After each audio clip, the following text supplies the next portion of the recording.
My name is Lauren, and I've always been the dependable one. The one who remembers birthdays, sends thank you cards, and stays after dinner to help clean up. I'm 34, a small business owner, financially stable, and emotionally, well, that depends on the day. But one thing I've always taken pride in? Showing up for my family.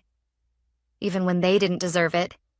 So when my younger sister Chloe got engaged last year, I didn't hesitate. I cried real tears during her proposal video, bought her that ridiculous wedding planning binder, and even fronted the deposit for her dream venue.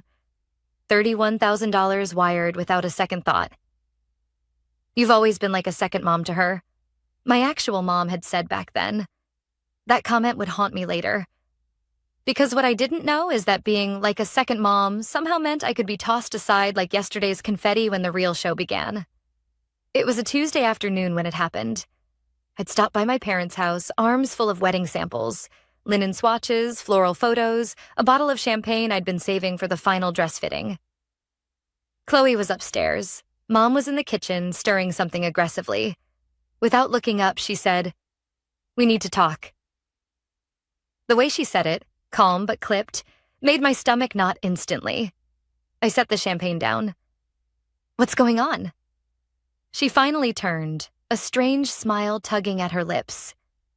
"You're not invited to the wedding." At first, I laughed. Honestly, I thought it was a joke. We'd been finalizing table arrangements just the week before. I'd helped her write the speech for the rehearsal dinner. "What?" I asked, my voice still halfway between disbelief and humor. "You're not invited," she repeated, and this time the smile didn't reach her eyes. "It's Chloe's decision. She wants it to be intimate. Immediate family only." Immediate family. I opened my mouth to argue that I was her family, but something about the smug set of my mother's face stopped me. "Got it," I said instead. I didn't cry, didn't yell, I just stood there. "You're not going to cause a scene, are you?" she asked, already turning back to the stove like this was just another Tuesday. "Of course not," I said calmly.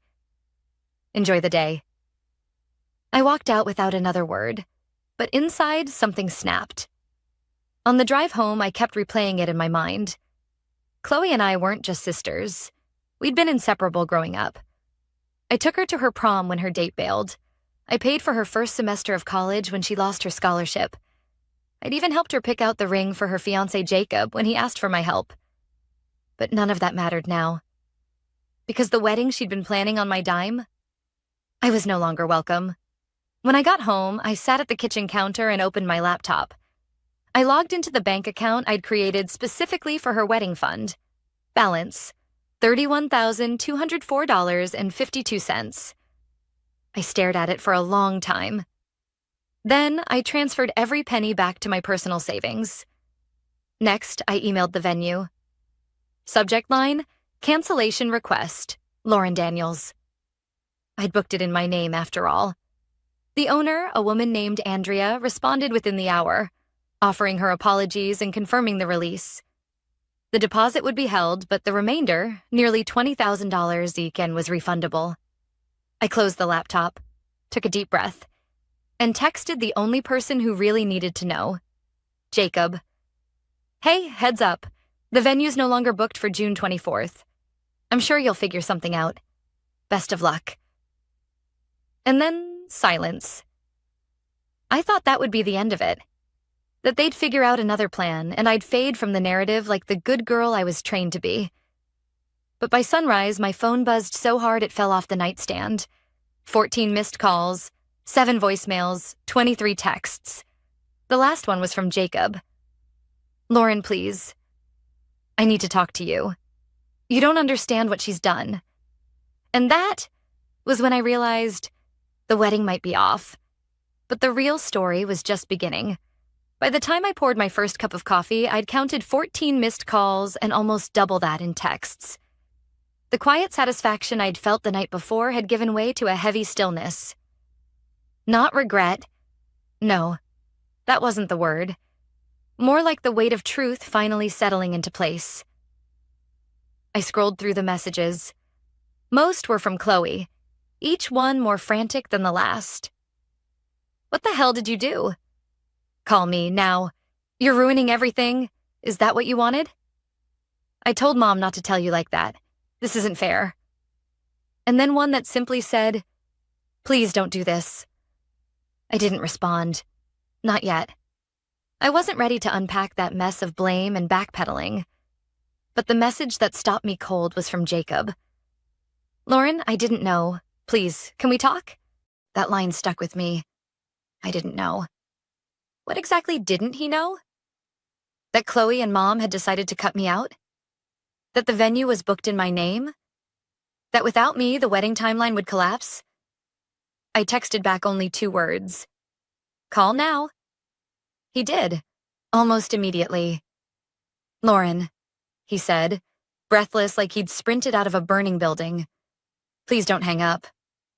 I'm listening, I said, leaning against the counter, my voice flatter than I felt. He sighed. Look, I didn't know you weren't invited. I thought you were pulling back, like emotionally. Chloe told me you were busy with work and didn't want to be involved anymore. I nearly laughed. So she said I just ghosted on the wedding I was planning and paying for? There was a pause. I'm an idiot, he admitted quietly. And you're right to be furious. I should have double-checked. I just assumed… Yeah, I cut in. A lot of people assumed things. Jacob launched into an apology that sounded rehearsed, but not in a fake way. More like he'd been replaying it in his head all night. I thought the venue was under Chloe's name. I had no idea it was yours. She kept saying everything was taken care of, that it was a gift from a friend. I never questioned it. Did she also say the photographer was a friend? The dress fittings? The custom floral arrangements? Because those were all my contacts. And my credit card. Jacob groaned. Jesus, Lauren, I'm sorry. This is a mess. That was an understatement. I pulled everything, I told him. Not out of spite, out of self-respect. You don't exclude someone from their own contribution and expect silence.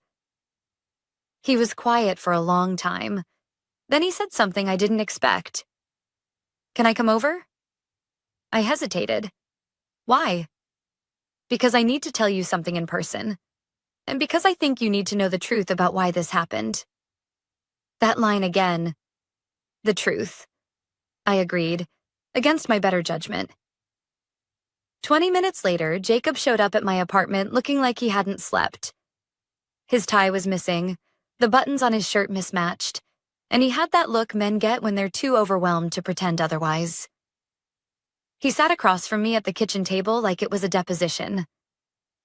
First, he began, you should know that Chloe has been spiraling for weeks. She didn't want a small wedding. That was your mom's idea. She originally wanted a vineyard ceremony, the full thing you were planning. But then what? Then your mom started suggesting that you were making it all about you. That it was your show, your control, your money. She said you were overshadowing Chloe. That you were doing it to prove a point. I blinked. A point? Jacob nodded slowly. That you're the successful sister. That Chloe is just riding your coattails. Your mom kept saying that Chloe needed to stand on her own 2 feet. That this wedding was her time to shine. I felt something crack inside me. Stand on her own 2 feet? I'd carried Chloe through more storms than I could count.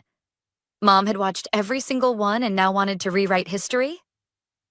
She told Chloe to scale everything back. Jacob continued, that if Chloe really wanted respect, she needed to cut the umbilical cord, including you. A sick, surreal silence hung between us. You mean Mom gave her an ultimatum? She made Chloe believe it was her idea, but it wasn't. I know that now. I stared at him, trying to process it all. The cold truth settled like concrete. Mom had engineered my exclusion on purpose. She hadn't just wanted me out of the wedding. She'd wanted me erased. And for what? Pride? Control? Jealousy? Maybe all of the above. I met Jacob's eyes. So what now? He hesitated. The wedding's off. I blinked. What? Chloe's at her apartment, crying. She doesn't want a wedding without you. She just didn't know how to undo the damage without setting off your mom. I let out a bitter breath. Too late for that. I know, he said, but maybe not too late for everything else.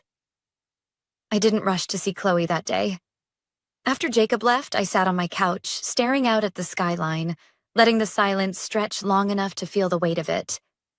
The anger was still there, sharp, simmering, but it was now braided with something else. Grief, maybe, or the realization that this betrayal wasn't a moment. It was a pattern. Still, by late afternoon, I texted her. You home? Her reply came fast. Yes, please come. I didn't expect to cry walking up her apartment steps, but I did.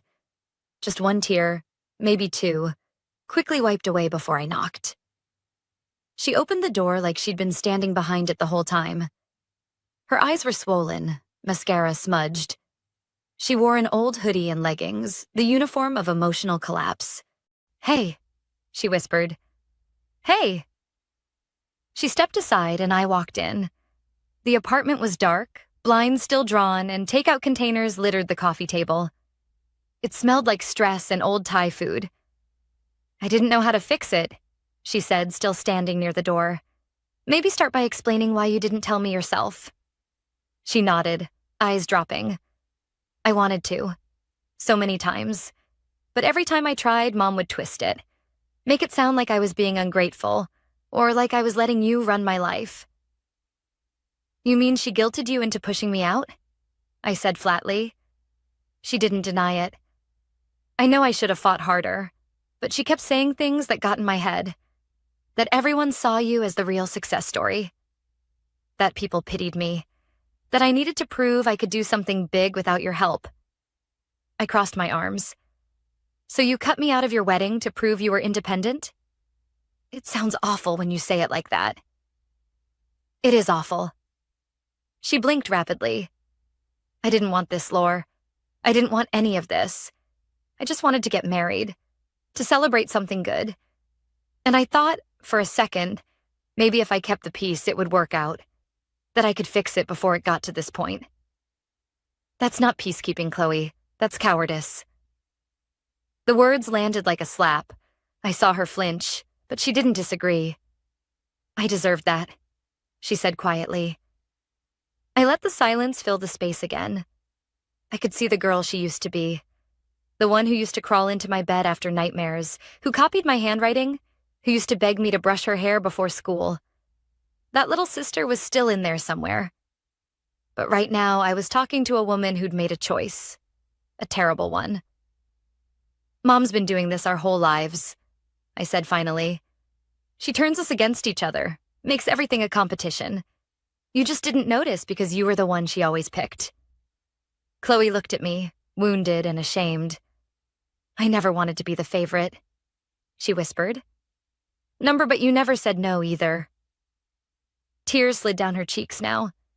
I'm sorry. I didn't rush to forgive her. Not right away.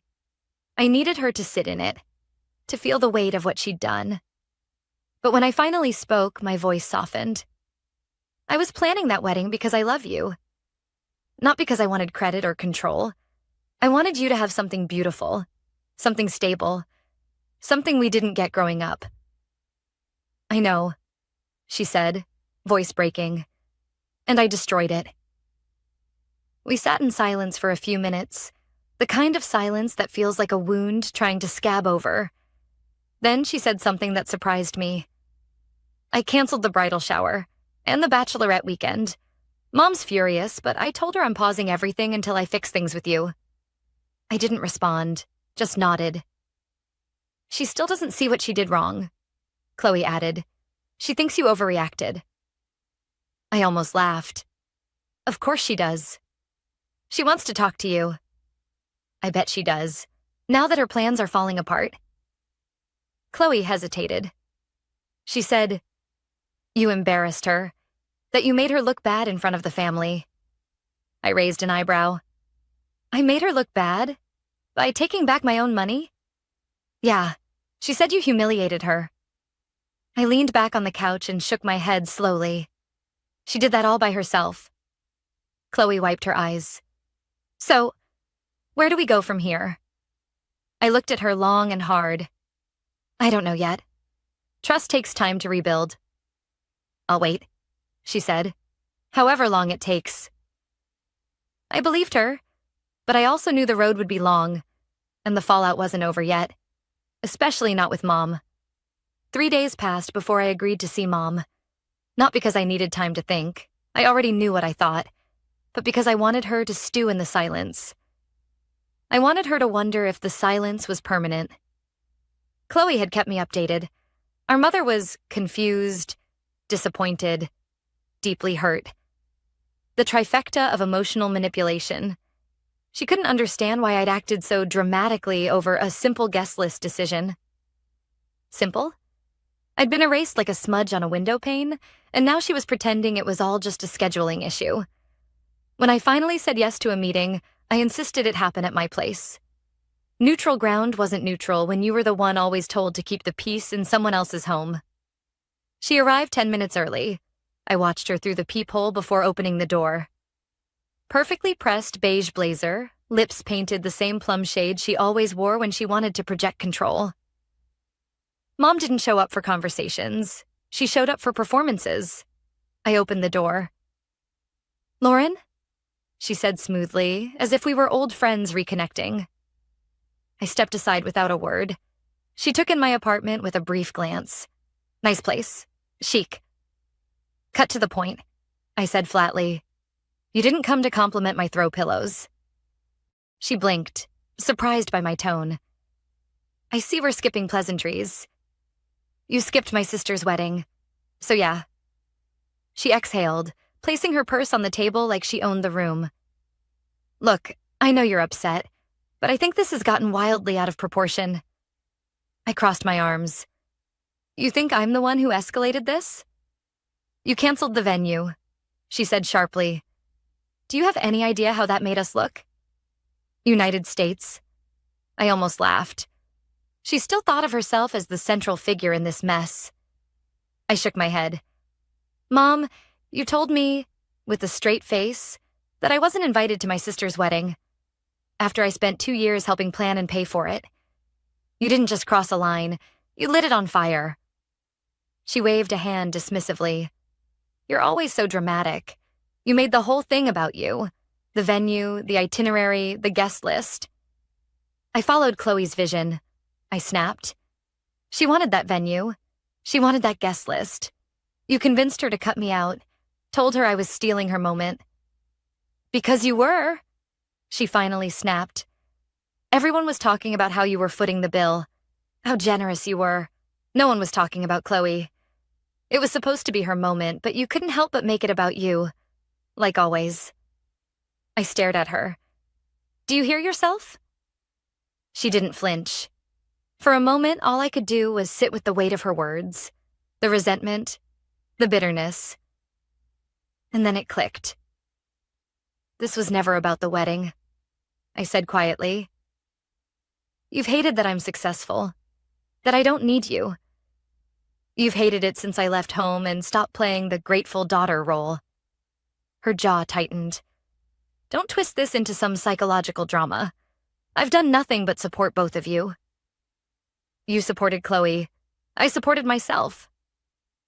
You always think you're better than everyone, she hissed, voice rising now. You think money fixes everything. You throw it around like it buys you love or respect. Well, it doesn't. It just makes you lonely. I stared at her, my heartbeat suddenly slow and steady. Mom, I said, I didn't need my money to buy love. I gave it freely. What I wanted was acknowledgement, and what I got was betrayal. She looked away for the first time unsure. I saved for that wedding for 2 years, I said. Not for recognition, but because I wanted Chloe to have something magical. I've paid for everything from her textbooks to her groceries, and I never asked for a thank you. But being excluded from her wedding? That wasn't about her. That was about you. The silence between us stretched like a rubber band pulled to its limit. Finally, her voice dropped. Maybe I was wrong, but I didn't mean to hurt you.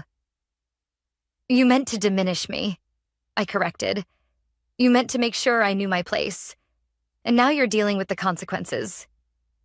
She looked at me then, really looked at me. And for a split second, I saw something close to remorse.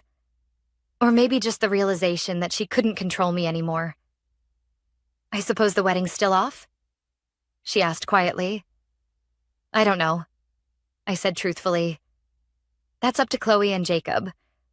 But if it happens, it won't be the one you planned. She stood, smoothing her blazer. You've made your point. No, I said.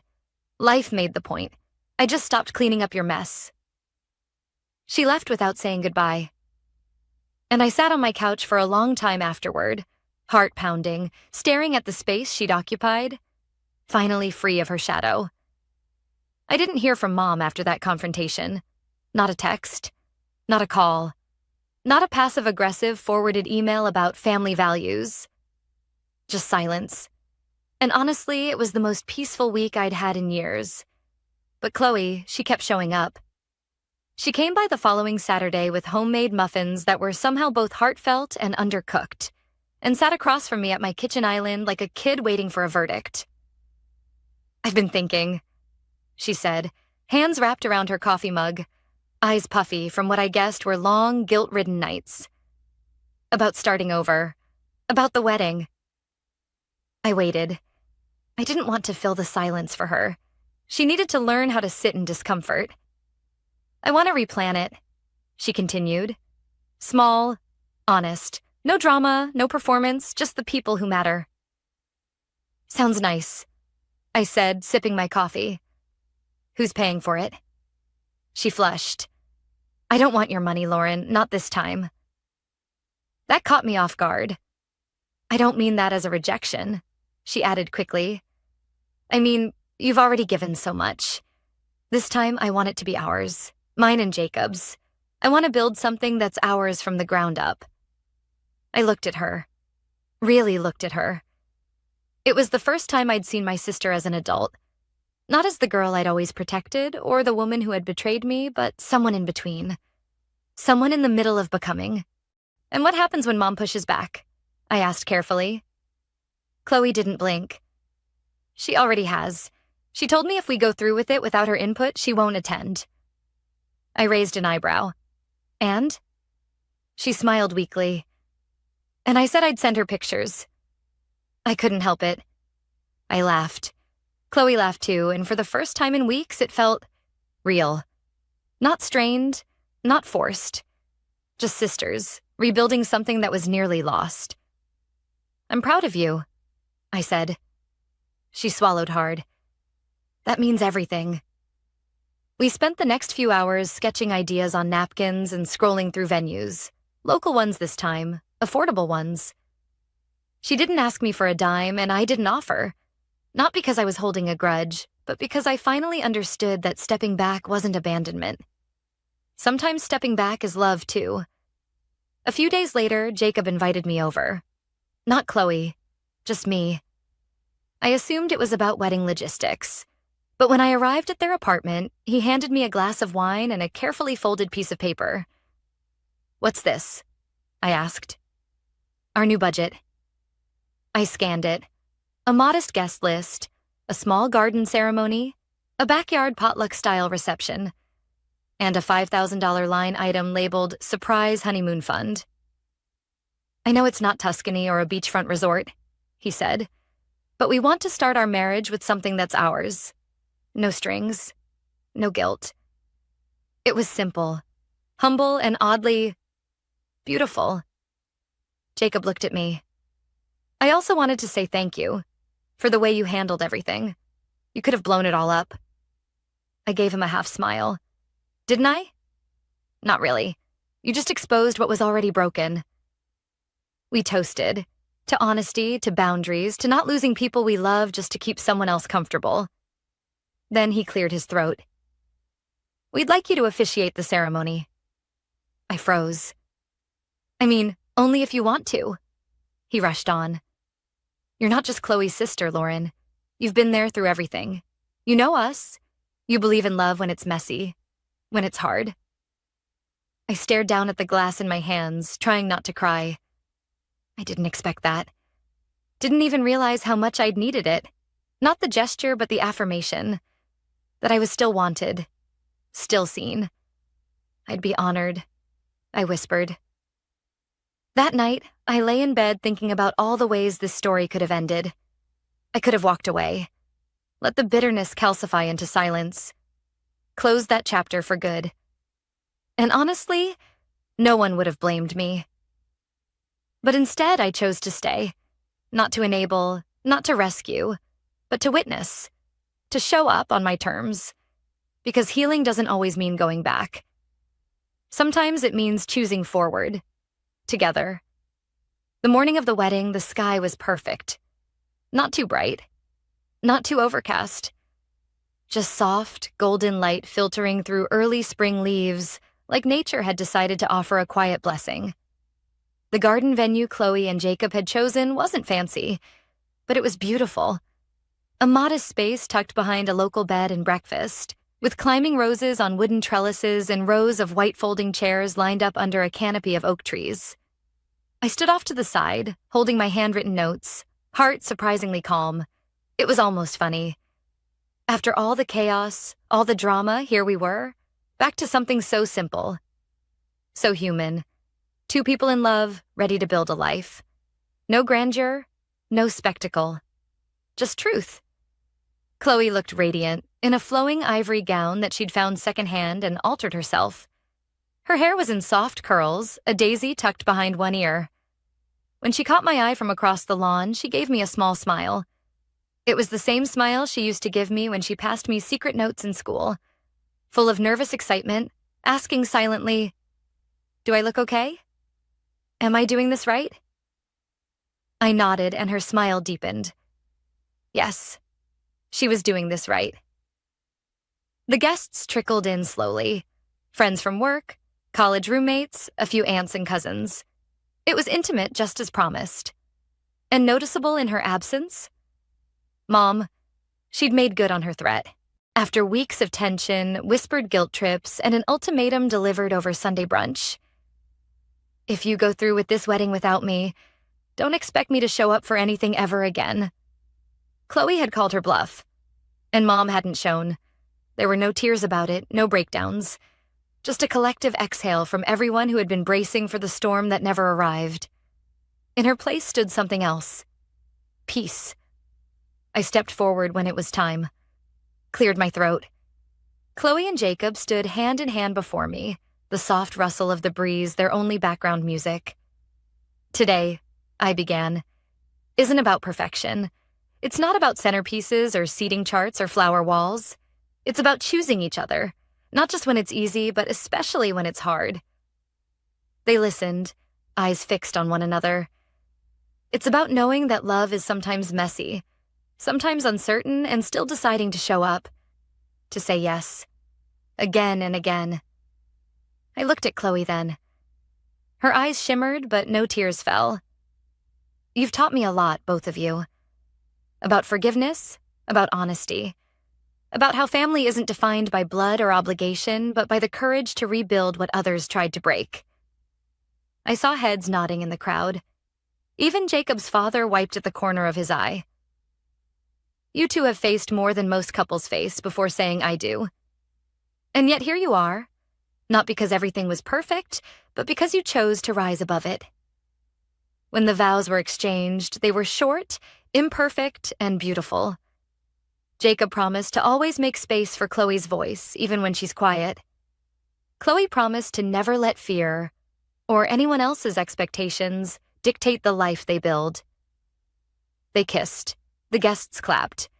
And for a long moment, I just stood there, watching as my little sister and the man who'd become her partner walked down the aisle to the sound of laughter and love. After the ceremony, there was food. Music from a Bluetooth speaker, folding tables covered in mismatched tablecloths and homemade bundt cakes. Someone's toddler danced with a plastic tiara on her head, and someone's dog ran off with a dinner roll. It was chaotic. It was real. And I wouldn't have changed a second. Later, Chloe found me under the string lights, a plate of cake in her hand. "I never said thank you," she said, nudging my elbow. "You've said it," I replied. "Not enough." She looked away for a second, then added, "I've spent so much of my life trying to earn Mom's approval. I didn't even realize how much until I almost lost you." I put my arm around her. "You didn't lose me. You just took the long way back." We sat there for a while, side by side, sisters again. As the party wound down and guests hugged goodbye, Jacob raised a glass in my direction. "To Lauren," he said, who reminded us that setting boundaries isn't the same as burning bridges. Sometimes it's the only way to find your way home. Everyone toasted.